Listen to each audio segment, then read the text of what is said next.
Hello दोस्त, कैसे हैं।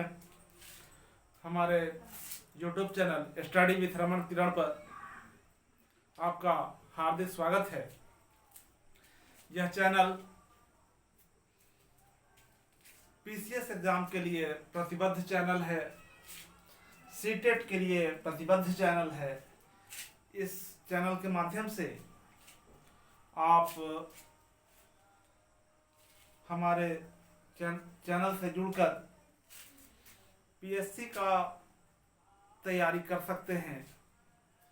हमने पूरी श्रृंखला प्रारंभ की है ताकि आने वाले दिनों में पूरा एक आपका लाइब्रेरी तैयार करवा सकूं। आप जब भी चाहें जिस टॉपिक पर पूरी श्रृंखला हमारा जीएस का आपके समक्ष प्रस्तुत होगा। आने वाले दिनों में आप नित्य नए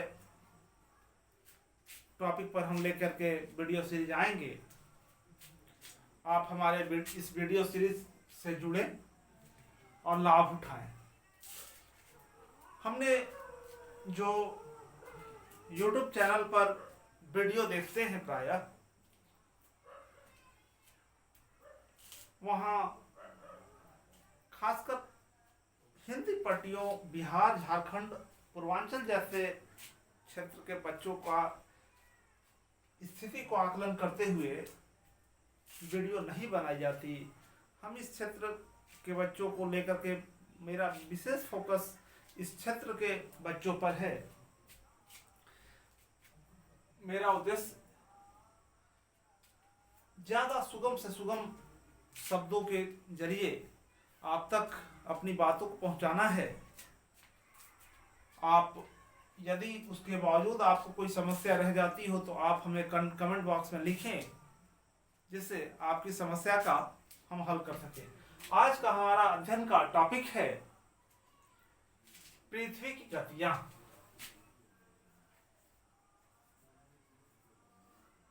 पृथ्वी की गतियां।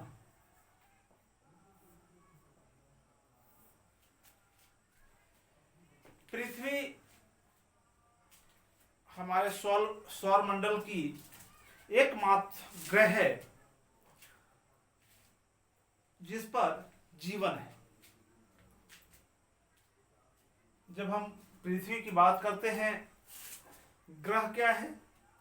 सूर्य के चारों ओर विभिन्न कक्षाओं में चक्कर लगाने, वृत्ताकार पथों में चक्कर लगाने वाले पिंडों को हम ग्रह कहते हैं। ग्रह की संख्या पिछले क्लास में हमने चर्चा किया था कि ग्रह की संख्या 8 है, उसमें एक ग्रह पृथ्वी भी। अब स्वाभाविक सी बात है कि पृथ्वी है तो पृथ्वी की गतियां क्या है, पृथ्वी की गति से क्या मतलब है। जब हम पृथ्वी की संरचना की बात करते हैं तो देखते हैं कि पृथ्वी की जो संरचना है यह बिल्कुल नाशपाती की तरह है। यहाँ चौड़ाई ज्यादा है, यहाँ थोड़ा सा दबा हुआ है। गेंद की तरह इसे बिल्कुल वृत्ताकार नहीं कह सकते। यह बीच में यहाँ दबा हुआ और इधर ज्यादा चौड़ा है। इस प्रकार की जो रेखाएं एक दूसरे को मिलाती है, इसे हम अक्षांश रेखा कहते हैं। और इस प्रकार से जो रेखाएं एक दूसरे को मिलाती है, तो मान लेते हैं इसको 0 डिग्री, इसको 0 डिग्री, इसको हम देशांतर रेखाएं कहते हैं।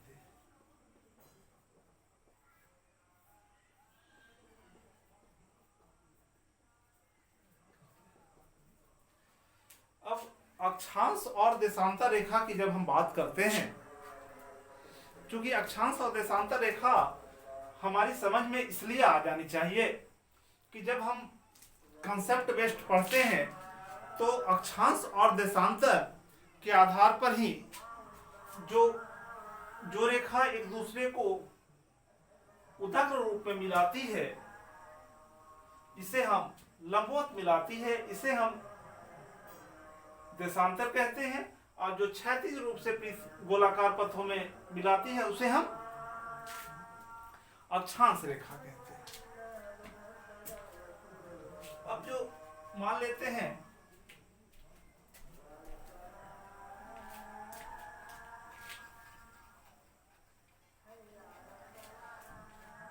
अगर यहां सूर्य हो तो सूर्य की किरणें सीधे सीधे यहां पर पड़ेगी, और आधा में दिन और आधा में रात। लेकिन यदि पृथ्वी की कोई गति ना हो तो एक भाग में दिन और दूसरा भाग में हमेशा रात होता रहता है। लेकिन हम देखते हैं कि स्थिति बदलती रहती है, कभी दिन और कभी रात। तो यह आखिर क्यों है? आखिर दिन और रात क्यों होता है? तो हम यहाँ कह सकते हैं कि पृथ्वी के अंदर भी गति है। तो पृथ्वी के अंदर मूल रूप से दो प्रकार की गतियां होती है। पृथ्वी में जो गति होती है वह दो प्रकार की गति होती है। पहला जिसको हम कहते हैं वह गति है घूर्णन गति, जिसको हम कहते हैं घूर्णन गति। इसको हम दूसरा दैनिक गति के भी नाम से जानते हैं, या इसी को हम परिक्रमण गति के नाम से भी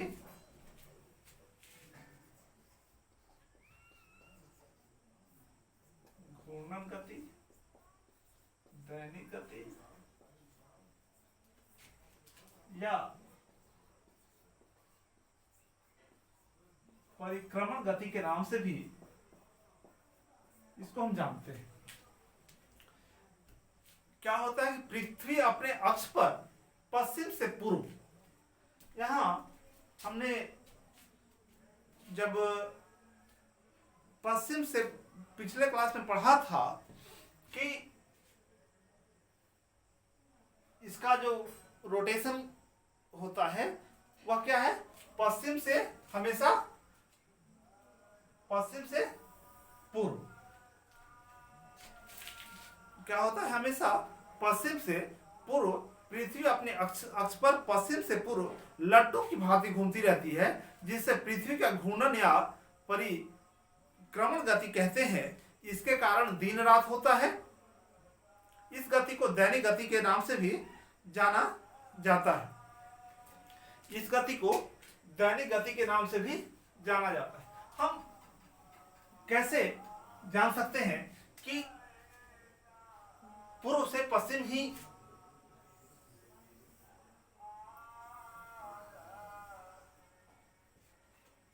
यदि यहां सूर्य को मान लें तो आप देखेंगे कि जब भारत, अगर इसमें भारत का मैप आपको यहां याद हो तो भारत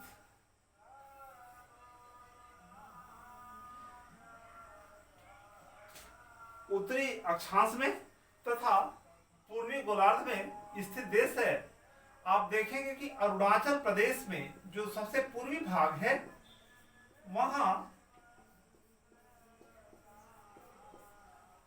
पहले सूर्य की किरणें आती है और डूबती है गुजरात, सबसे जो शाम होता है गुजरात की ओर। तो इससे यह सिद्ध होता है कि इसका जो रोटेशन का पीरियड है वह किस प्रकार से है, पूर्व से पश्चिम की ओर। हम जब पूर्व से पश्चिम की ओर बात करते हैं तो इस घूर्णन गति, आखिर पृथ्वी जो अपने अक्ष पर घूमती है वह कितना गति से घूमती है। तो यहाँ 1600 प्राय प्रश्न पूछता है कि पृथ्वी अपने अक्ष पर किस गति से घूमती है। तो 1670 किलोमीटर प्रति घंटे की दर से पृथ्वी अपने अक्ष पर घूमती है। अब जब हम इस घूर्णन गति या दैनिक गति अगर मान लेते हैं यही इसका अक्ष है, तो यह पूरब से पश्चिम से पूरब की ओर इस प्रकार से घूमते रहेगी, जिसका स्पीड क्या है, 1670 किलोमीटर प्रति घंटा का स्पीड है। यह जो अपना स्पीड है वह कितना देर में पूरा कर लेता है, 23 पूरा एक चक्कर या कितना देर में पूरा कर लेता है, 23 घंटा 56 मिनट 4 सेकंड में यह अपने अक्ष पर एक बार चक्कर लगा लेती है, जिसको हम घूर्णन गति, दैनिक गति या परिक्रमण गति कहते हैं। जैसा कि आप लोग जानते हैं कि इसी परिक्रमण गति के कारण दिन और रात होता है। दिन और रात होने का कारण क्या है, यह परिक्रमण गति ही है जिसके कारण पृथ्वी पर दिन और रात होता है। हम जब देखते हैं कि जो ज्वारीय भाटा की उत्पत्ति होती है, ज्वार और भाटा की उत्पत्ति होती है, वह भी किसके कारण होती है, घूर्णन गति के कारण ही होती है। जब घूर्णन गति के कारण ज्वारीय भाटा उत्पन्न होती है, जिसके कारण ज्वार और भाटा की उत्पत्ति होती है। इसी प्रकार इसका और इफेक्ट है, एक होता है कोरियोलिसिस बल। जब घूर्णन गति होता है तो कोरियोलिसिस बल उत्पन्न होती है, जिसके कारण हवाएं जो है उत्तरी गोलार्ध में दाएं तरफ तथा दक्षिणी गोलार्ध में, इस भाग को जब हम इसको दक्षिणी गोलार्ध कहते हैं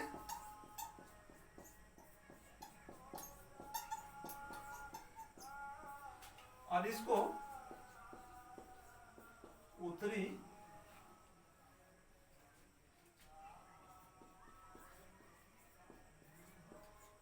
गोलार्ध कहते हैं। तो होता क्या है कि जो उत्तरी गोलार्ध है, उसमें उत्तरी गोलार्ध में जो कोरियोलिसिस बल के कारण है वो हवाएं दाएं तरफ तथा दक्षिणी गोलार्ध में बाएं तरफ मुड़ने लगती है। इसका भी मूल कारण क्या है, इसका भी मूल कारण घूर्णन गति ही है। इसी प्रकार दिन रात का होना, इसे भी, तो जब हम क्या होता है 23 घंटा 56 मिनट 4 सेकंड में पृथ्वी अपनी अक्ष पर एक बार घूर्णन गति पूरा कर लेती है, जिसका स्पीड होता है 1670 किलोमीटर प्रति घंटे की दर से यह चक्कर लगाती है। तो इसके कारण दिन और रात होता है। इसे हम नक्षत्र दिवस के नाम से भी जानते हैं। जब मध्याह्न रेखा के ऊपर किसी निश्चित नक्षत्र के उत्तरोत्तर 2 बार गुजरने की अवधि को नक्षत्र दिवस कहते हैं। यह 23 घंटे 25 मिनट की अवधि होती है।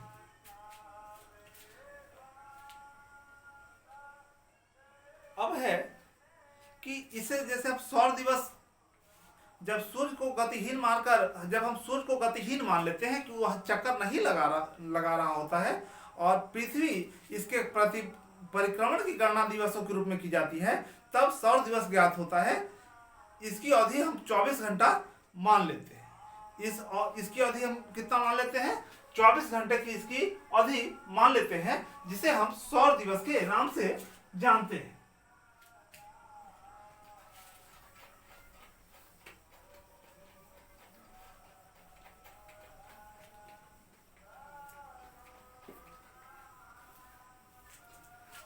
हम लोग जब यहां देखेंगे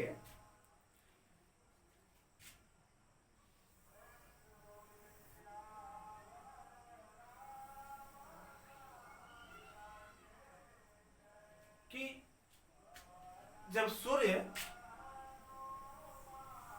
की प्रकाश यहां से पड़ेगी तो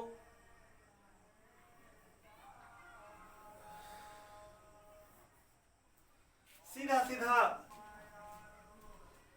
पढ़ना चाहिए यहाँ, दिन 12 घंटे की दिन 12 घंटे की रात। लेकिन हम लोग, आप जैसा कि जानते हैं कि जहाँ हम लोग रहते हैं, कभी गर्मी के दिनों में दिन बड़ा रात छोटा, ठंडा के दिनों में रात बड़ा दिन छोटा। आखिर इसके कारण क्या है? जब इसका अध्ययन हम लोग करते हैं तो हम लोग पाते हैं कि पृथ्वी अपनी अक्ष पर 23.5 डिग्री झुकी हुई है।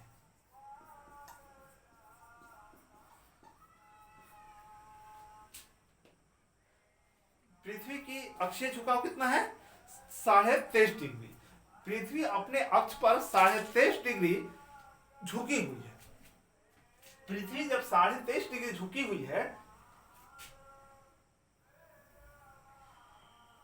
तो अर्थात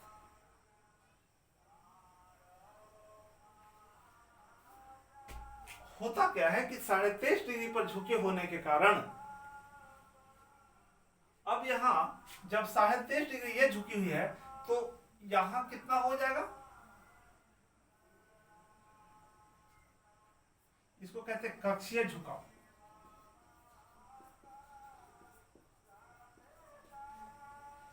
तो कक्षीय झुकाव इसका 90 डिग्री में से 23.5 डिग्री घटा देते हैं, अर्थात 86.5 डिग्री इसका कक्षीय झुकाव मालूम चल जाता है। प्राय प्रश्न पूछता है कि अक्षीय झुकाव कितना है।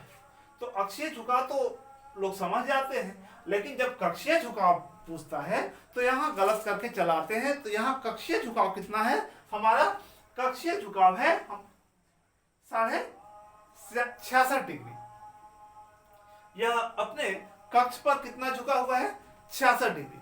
तो पृथ्वी जब थोड़ा अक्ष पर झुका हुआ है, इस कारण यहाँ दिन और रात समान नहीं होता। जो सूर्य की किरणें हैं कहीं ज्यादा कहीं कम पड़ती है। इसी कारण यहाँ दिन और रात का बड़ा और छोटा होना होता है। अब हमारा जो दूसरा है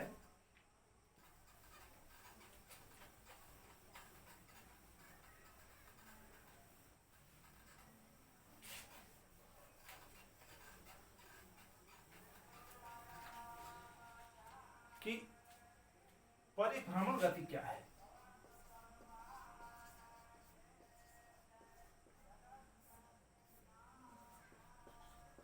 परिभ्रमण गति किसे कहते हैं? तो पृथ्वी अपने अक्ष पर घूमने के साथ साथ सूर्य के चारों ओर एक अंडाकार मार्ग पर 365 दिन 6 घंटे में एक चक्कर पूरा करता है। पृथ्वी के इस अंडाकार मार्ग को भूकक्षा कहते हैं। पृथ्वी की इसी गति को परिक्रमण या वार्षिक गति कहते हैं। पृथ्वी क्या करता है कि सूर्य के चारों ओर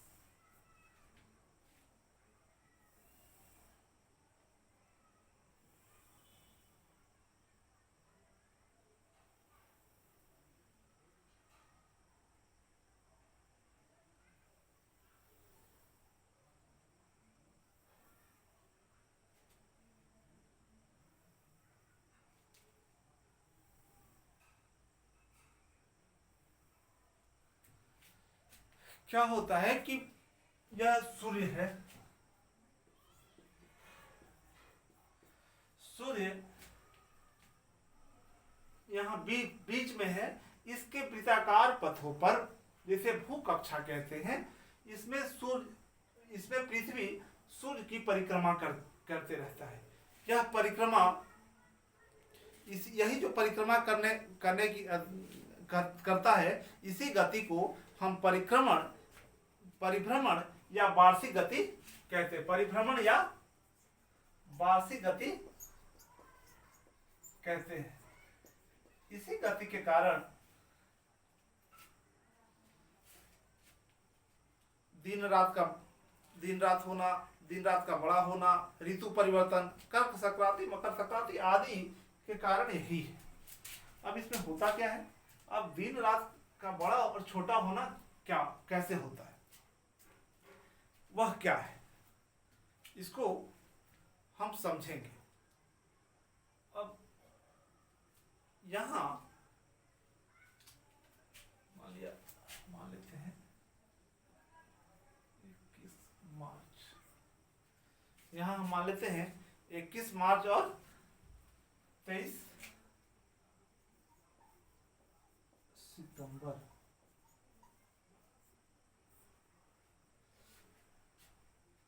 और यहां मान लेते हैं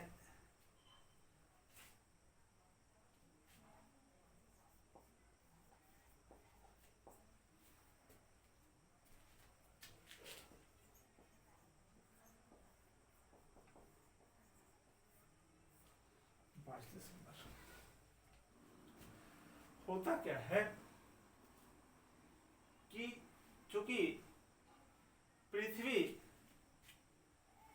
अपने अक्ष पर झुकी हुई है, इसकी अक्षीय झुकाव 23.5 डिग्री है, इस कारण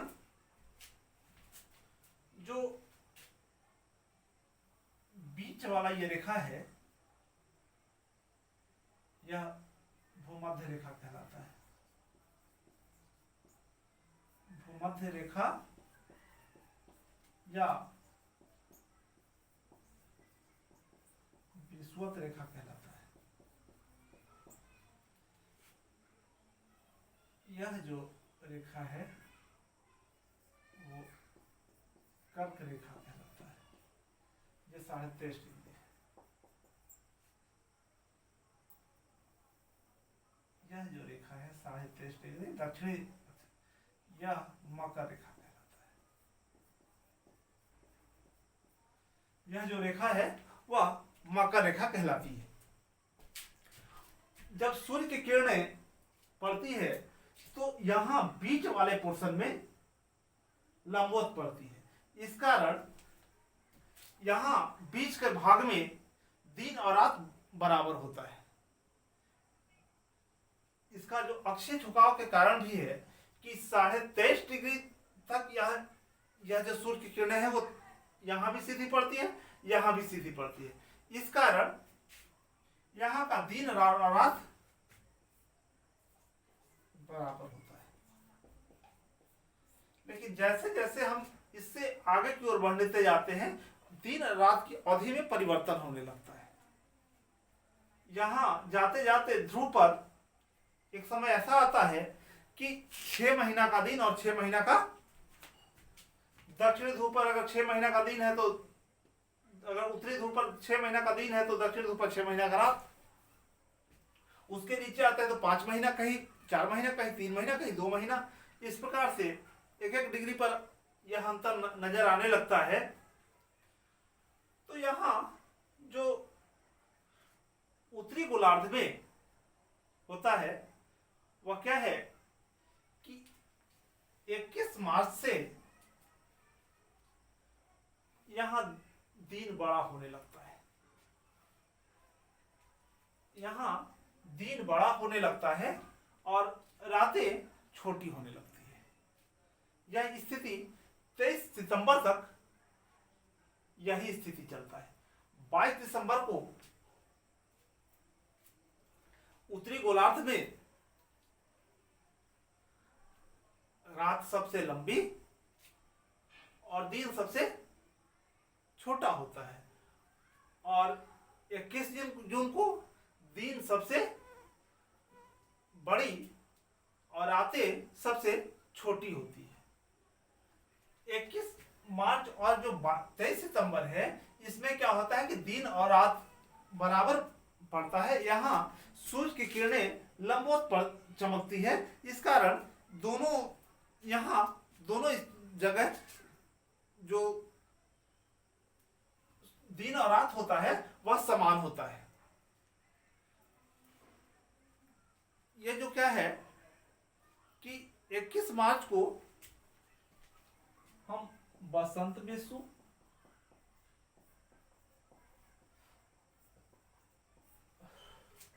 और 23 सितंबर को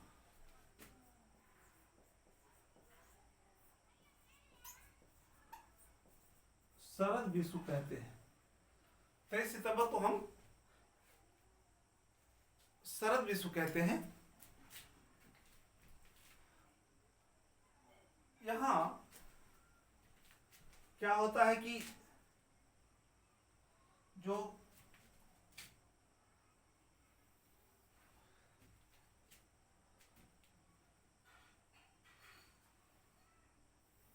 ये 23 सितंबर यहाँ शरद विषु है और 21 मार्च बसंत विषु है। यहां क्या होता है,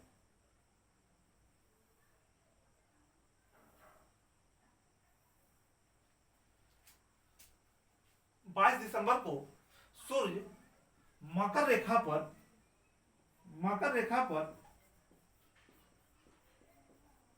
लंबवत चमकता है। 22 दिसंबर को यह लंबवत चमकता है, जिसे हम शीत अयनांत कहते हैं। शीत अयनांत कहते हैं। और सूर्य 21 जून को कर्क रेखा पर लंबवत चमकता है। इस स्थिति को हम ग्रीष्म अयनांत कहते हैं।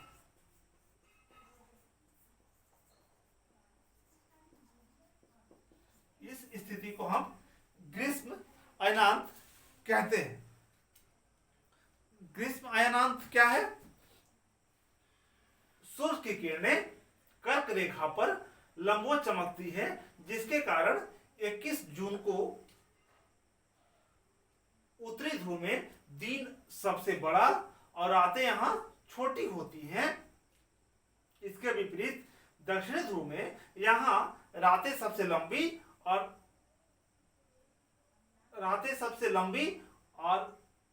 दिन छोटा होता है।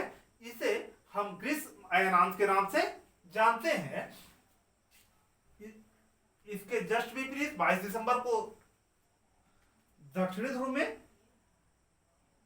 दिन सबसे बड़ा, रातें सबसे छोटी तथा उत्तरी ध्रुव में रातें सबसे लंबी और दिन सबसे छोटा। यह स्थिति शीत अयनांत कहलाती है। इसी कारण हम लोग जो भारत जो अवस्थित है वह उत्तरी गोलार्ध में स्थित है। इसी कारण हम लोग जो जाड़े के दिन में हमारे यहाँ की रातें लंबी और दिन छोटा होता है, जबकि गर्मी में रात छोटी तथा दिन बड़ा होता है।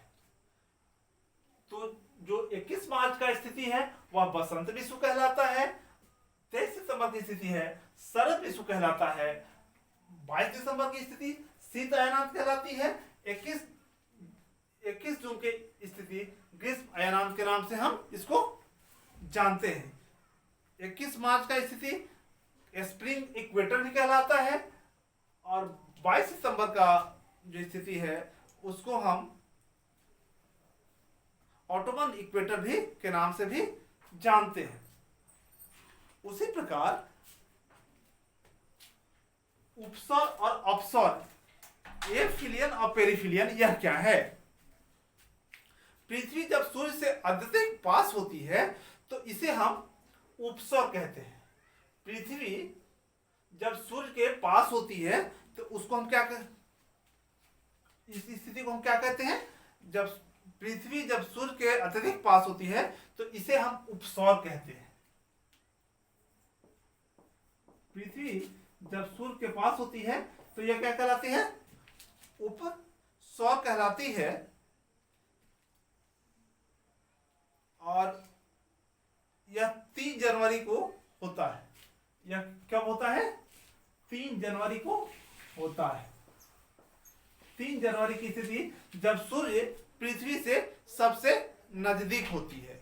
और यही जब पृथ्वी सूर्य से अत्यधिक दूरी पर होती है तो उसको हम अपसौर कहते हैं। यह 4 जुलाई को होता है। कब होता है? 4 जुलाई को, जब सूर्य पृथ्वी से बहुत दूरी पर होती है तो उस स्थिति को हम क्या कहते हैं? अपसौर कहलाती है। अब हम अगले वीडियो में बहुत सी, जैसे ज्वार भाटा क्यों उत्पन्न होता है, कर्क क्या रेखा क्या है, मकर रेखा क्या है, और क्या है, और जो इससे संबंधित कंसेप्ट है अक्षांश देशांतर, इसको हम लोग अगले वीडियो में फिर जानेंगे।